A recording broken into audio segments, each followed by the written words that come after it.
membahas tentang resusitasi bayi baru lahir.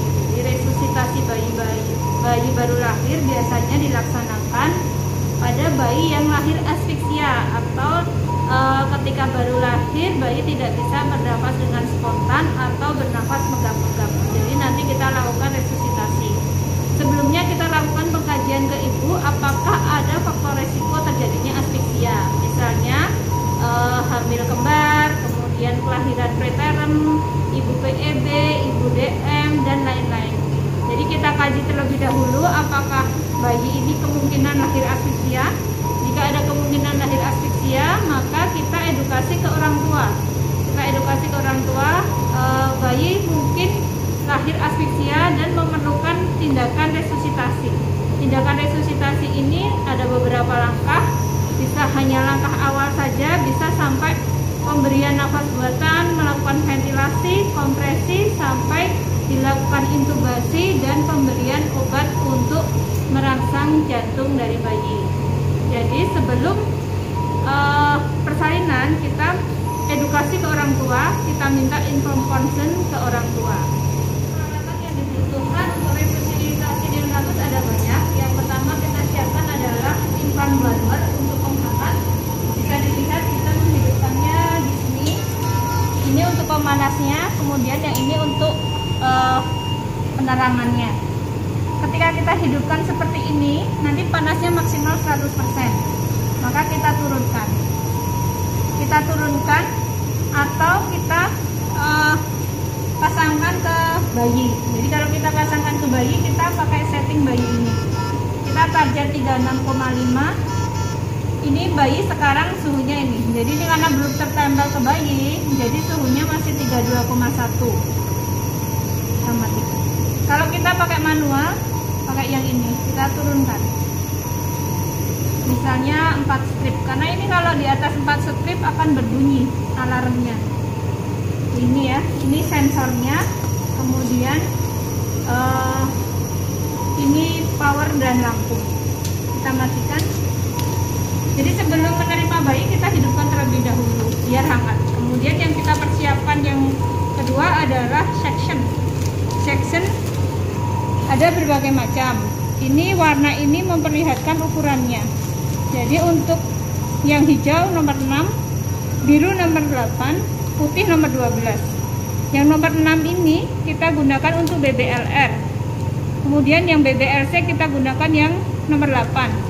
Ini nomor 8 biru ya, kita gunakan untuk BBLC. Yang nomor 6 warna hijau untuk BBLR. Kemudian yang nomor 12 warna putih ini untuk BBLC yang air ketubannya hijau. Jadi sebelum kita rangsang bayi menangis, kita bersihkan dulu air ketubannya dengan section. Sectionnya ini teman-teman, sebelum kita gunakan, kita tancapkan dulu ke seperti ini.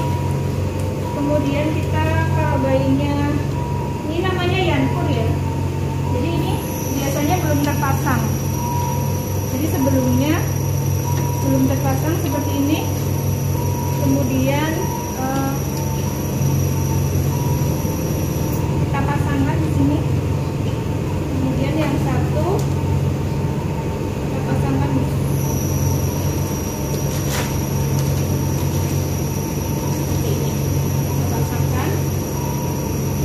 Ini kemudian kita hidupkan. Ini ketika kita melakukan section, kita masukkan ke mulut dulu, baru ke hidung. Ke mulut sekitar 2-4 cm, ke hidung 1-2 cm. Kenapa ke mulut dulu? Supaya kalau kita ke hidung dulu nanti takutnya bayi merangsang bayi untuk menangis, sehingga nanti bisa terjadi aspirasi. Tapi kita bersihkan mulut dulu, kemudian hidung agar tidak terjadi aspirasi. Caranya kita masukkan terlebih dahulu, baru kita tutup dan kita tarik. Jangan kita tutup, kita masukkan tarik seperti ini. Ini akan membuat bayi kekurangan oksigen. Jadi kita masukkan terlebih dahulu, kita tutup, kita tarik. Jadi ketika kita tutup, tekanan ini meningkat. Ketika kita buka, tekanan untuk menghisap menurun. Cara mengaturnya, kita ingin mengecilkan dengan kita putar ini. ya. Ini misalnya untuk BBLR kita gunakan kekuatan yang kecil, BBLC kita gunakan kekuatan yang lebih besar, air ketubannya keruh kita gunakan kekuatan yang lebih besar. Itu ya teman-teman. Jadi untuk section seperti itu yang kita siapkan adalah yang core dan kanul section. Kemudian ini yang dipakai satu, yang putih ini saja. Karena ini untuk pasien yang tidak infeksius kita menggunakan ini. Kalau yang infeksius kita menggunakan yang ini. Jadi ini disposable. Sekali pakai buang. Dibuangnya ininya ya. Ininya tidak dibuang. Jadi ininya saja. Ini dipasang seperti ini.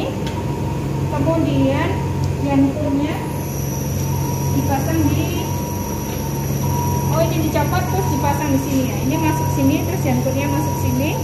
Ininya juga dipindah. Kalau yang dipakai ini dipindah ke lubang yang ini, sama ini disetting ke sini. Jadi kalau ini lubang yang ini untuk section yang ini, lubang yang ini untuk section yang ini. Oke, untuk section itu saja. Oke teman-teman, kita lanjut ke alat. Setelah tadi pemancar atau radian warmer kita sudah hidupkan sebelum menerima bayi supaya lokasi menjadi hangat. Kemudian kita cek alat section. Ini kita siapkan kanul sectionnya 3 macam, biru, putih, dan hijau. Kemudian kita siapkan alat untuk melakukan ventilasi. Ini namanya airbag, bukan ambu bag, karena ambu ini merek, jadi namanya airbag. Kemudian airbag ini kita pasang reservoirnya. Reservoirnya ada yang seperti ini, ada yang kantong udara, ini yang bukan kantong. Kemudian jika BBLC kita menggunakan masker yang besar, jika BBLR menggunakan masker yang kecil. Ini BBLC kita gunakan yang besar. Jadi sebelum bayi lahir kita harus tahu taksiran berat janinnya berapa. Misalnya 3,5 berarti dia BBLC. Kalau selain taksiran besar janin, kita juga harus tahu umur kehamilannya berapa. Misalnya ini aterem 38 minggu. Kemudian kita sambungkan ini untuk ke oksigen, bisa ke oksigen sentral, bisa ke tabung oksigen, kita sambungkan ke manometer. Nah ini nggak dicolokin ya, jadi kita sambungkan ke manometer seperti ini. Nanti kita set 5-10 ya, sudah kita sambungkan. Kemudian persiapan lain adalah untuk melakukan pemasangan ET. Ini namanya endotracheal tube, selang yang masuk sampai ke paru ya. Jadi nanti ke persimpangan paru, ke karina. Ini sampai ujungnya di karina.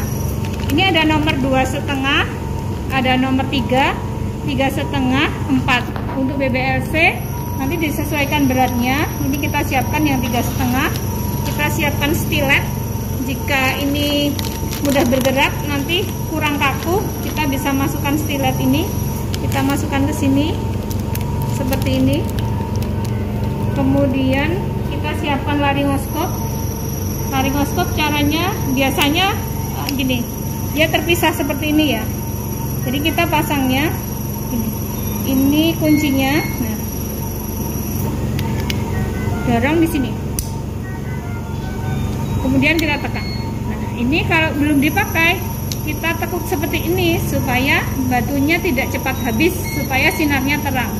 Kalau mau dibersihkan, dorong dari bawah. Kalau mau dipasang, dorong dari atas. Dorong dari bawah untuk melepas, dorong dari atas untuk memasang. Tekan untuk memakai. Oke. Kita pasang seperti ini. Kemudian ini jika nanti pasien memerlukan oksigen, kita memerlukan nasal kanul. Ini yang pediatrik. Jadi child and pediatric, ada ukuran lebih kecil, neonatus. Biasa kita gunakan untuk BBLR yang neonatus, yang BBLC kita gunakan yang pediatrik. Kemudian kita siapkan selang OGT, orogastric tube. Jadi ini nanti selang dari mulut ke lambung. Ini nomor 5, panjangnya 40 cm. Ada yang ukuran lain yang panjang 100 cm. Kalau untuk bayi BBLR, gunakan yang lebih kecil lagi, nomor 3. Kemudian Kemudian kita siapkan spet untuk menarik orgasme tube. Ini bisa yang spet 20 cc. Kemudian kita siapkan plester untuk memplester selangnya tadi. Selanjutnya ke sini alat untuk infus. Ini infus kita siapkan cairan NaCl D5 D10. Jadi untuk hari ke-0 nanti untuk resusitasi pertama kita berikan NaCl, kemudian D5 atau D10. Kemudian hari selanjutnya biasanya diganti dengan D5/4 NS. Setelah cairan infuset kita sesuaikan dengan alat yang akan dipakai. Alat yang akan dipakai apa? Misalnya infus pumpnya Bibron, ya kita gunakan yang Bibron. Bisa merek lain juga bisa, Terumo misalnya, atau yang lain. Ini 3-way. Jadi 3-way ini nanti disambungkan ke infuset seperti ini. Jadi ketika kita akan memberikan obat lain, kita tidak perlu memasang infus lagi, bisa lewat saluran pertigaan ini. Kemudian ini spalek untuk fiksasi supaya nanti infus tidak copot. Kemudian ini konektor, misalnya mau dipasang ke 3-way ini diberikan dopamin. Kemudian ini tegaderm, ini untuk menutup infus, ini bening nanti ya, jadi kelihatan kulitnya. Ini aboketnya nomor 26. Jadi untuk neonatus kita gunakan aboket nomor 26. Kemudian kita sediakan plester, kapas steril, kapas alkohol, dan gunting. Kita siapkan. Kemudian kita siapkan vitamin K. Jadi bayi baru lahir nanti kita siapkan imunisasi. HB0 masih di kulkas, jadi nanti bayi baru lahir diberikan Fit-K terlebih dahulu, kemudian selisih 1 jam diberikan imunisasi. Untuk Fit-K diberikan 1 mg untuk setiap bayi. Jadi ini dalam 1 cc isinya 2 mg, maka kita isi setengah cc, isinya 1 mg. Obat yang lain adalah epinefrin. Epinefrin untuk digunakan, kalau vitamin K semua bayi diberikan. Kalau epinefrin high alert ya, ini untuk memacu jantung. Jadi ketika nadi bayi nanti resusitasi ke siklus keempat masih nadinya di bawah 60, maka diberikan epinefrin sesuai dari terapi dokter. Jadi ini kita siapkan juga, kita lihat ED-nya, kita baca benar-benar, jangan sampai salah. Nanti kita pemberiannya kita encerkan. Kita ambil 1 strip 0,1 cc, kita tambahkan aquabides sampai 1 cc penuh, kemudian kita gunakan sesuai dengan terapi dokter. Kemudian yang terakhir adalah sarung tangan steril. Kemudian ada lagi yang dipersiapkan untuk persiapan bayi baru lahir, yaitu kain bedong. Nah ini ya kain bedong. Kita siapkan untuk pengganjal bahu 1, untuk menerima bayi 1, untuk resusitasi ketika menerima bayi 1, kemudian resusitasi 2. Jadi kita butuh minimal 4, bisa lebih, ada cadangan. Sudah, itu saja. Kita lanjut ke resusitasi. Oke teman-teman, kita siapkan dulu untuk pemanas. Kita hidupkan power, kita hidupkan lampu. Kemudian biasanya jadi penolong pertama di kepala bayi. Jadi pertama kita siapkan untuk pengganjal pundak, kemudian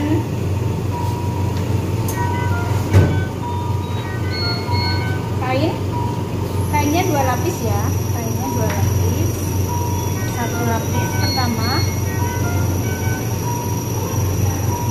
kemudian lapis kedua.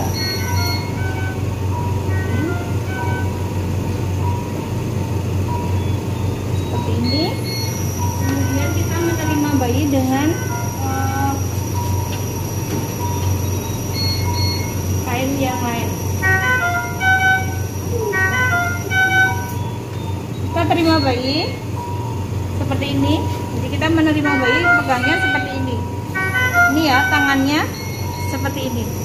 Jadi jangan gini, jangan gini, jangan gini. Ini pun kurang kuat, kadang bayinya bergerak. Tapi kalau gini kita lebih kuat, lebih presisi memegang bayinya.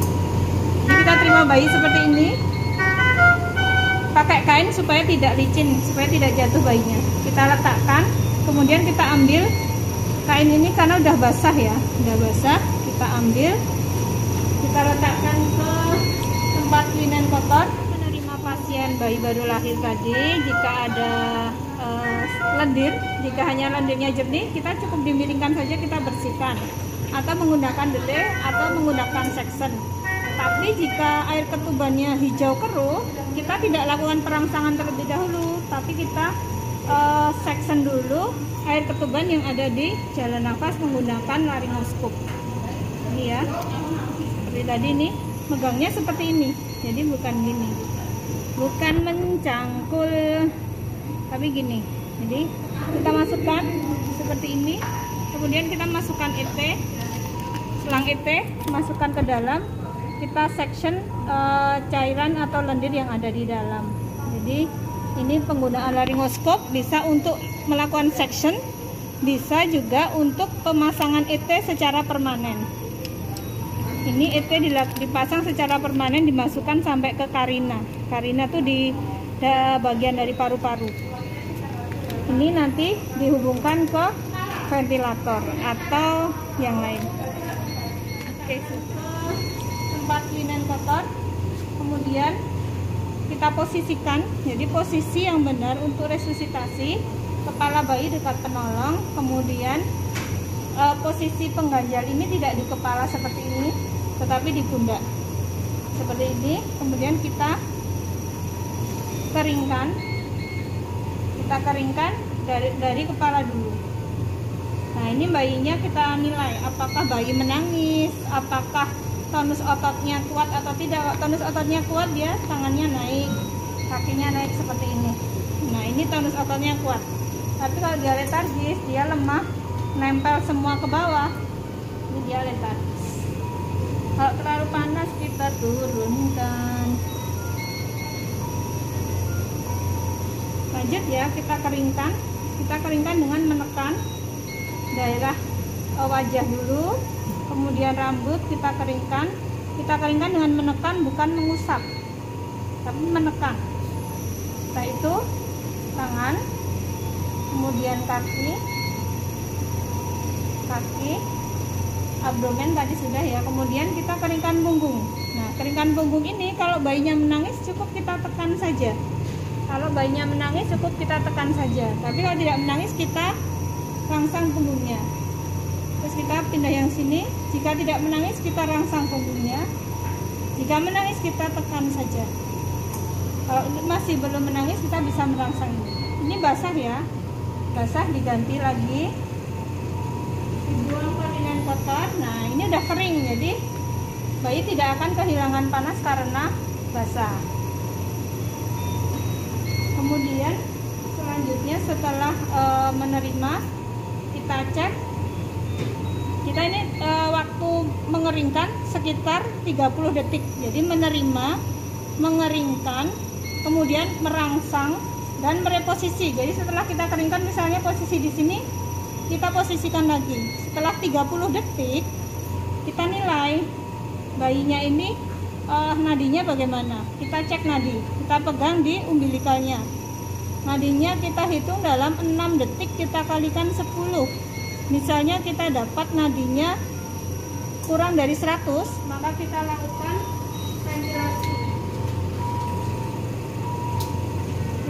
ventilasi. Seperti ini, misalnya ini mengganggu, bisa kita turunkan. Nah, seperti ini, dari dagu dulu, kemudian hidung, tekan, lepas, tekan, lepas, tekan, lepas. Kita lihat pengembangan parunya bagaimana ketika kita lakukan ventilasi. Jika tidak bagus, kita posisikan ulang, letak masker airbag kita. Tekan, lepas, tekan, lepas. Pengembangannya udah bagus, kita lanjutkan selama 30 detik. Kemudian kita cek lagi. Setelah 30 detik kita cek, ternyata nadinya misalnya jadi bagus. jadi 120. Jika jadi 120, maka dia sudah tidak memerlukan ventilasi tekanan positif lagi. Jika nadinya kurang dari 100, dia masih membutuhkan VTP lagi. Jika nadinya di bawah 60, dia dilakukan ventilasi tekanan positif dan dilakukan kompresi. Melakukan kompresi ada dua cara. Pertama seperti ini tangannya, jadi ini puting ya, puting tengahnya ini, jadi sepertiga dari diameter bayinya. Tuh 2, 3, kemudian ventilasi. Tuh 2, 3, ventilasi. Tuh 2, 3, ventilasi. Cara kedua kalau bayinya kecil bisa seperti ini. Tuh 2, 3. Tuh 2, 3. Nah ini kalau bayinya besar lebih mudah yang seperti ini. Tuh 2, 3. Ingat ini harus tegak lurus. Ini juga harus tegak lurus. Kemudian nggak boleh, kita harus full recoil. Jangan ini nggak sampai atas. Nah ini nggak sampai atas udah ditekan lagi. Ini tidak full recoil. Terus kita juga nggak boleh sampai lepas-lepas gini. Tuh 2, 3 ini juga nggak boleh. Jadi gini, tetap nempel di kulit tapi full recoil. Tuh 2, 3. Tuh 2, 3, seperti itu. Kemudian kita lakukan selama 30 detik. Setelah 30 detik kita cek nadi lagi. Jika nadinya lebih dari 100, kita cek bayi bernafas atau belum. Misalnya bayi sudah bernafas tapi masih megap-megap, maka bayi dikirim ke ruang bayi untuk diberikan alat bantu nafas, ventilator atau CPAP. Kalau nadinya di bawah 60, maka diberikan epinefrin menggunakan set yang 1 cc tadi yang sudah dipersiapkan. Oke teman-teman, sudah selesai. Teman-teman, ketika kita melakukan resusitasi sudah selesai. Ini resusitasi sudah diberikan PTV misalnya, kemudian bayinya bernafas spontan tapi masih ada retraksi, kemudian ada cuping hidung, kita berikan oksigen. Atau saturasi oksigen masih di bawah 90%, maka kita berikan oksigen nasal seperti ini. Kita masukkan hidung, kemudian kita plester di pipi kanan dan pipi kiri. Kemudian kita bawa ke ruang bayi. Jadi ketika dibawa ke ruang bayi, bayi tidak kekurangan oksigen karena bayi menggunakan oksigen nasal seperti ini. Nanti di ruang bayi oksigen bisa disambungkan ke CPAP atau ke ventilator, itu bisa.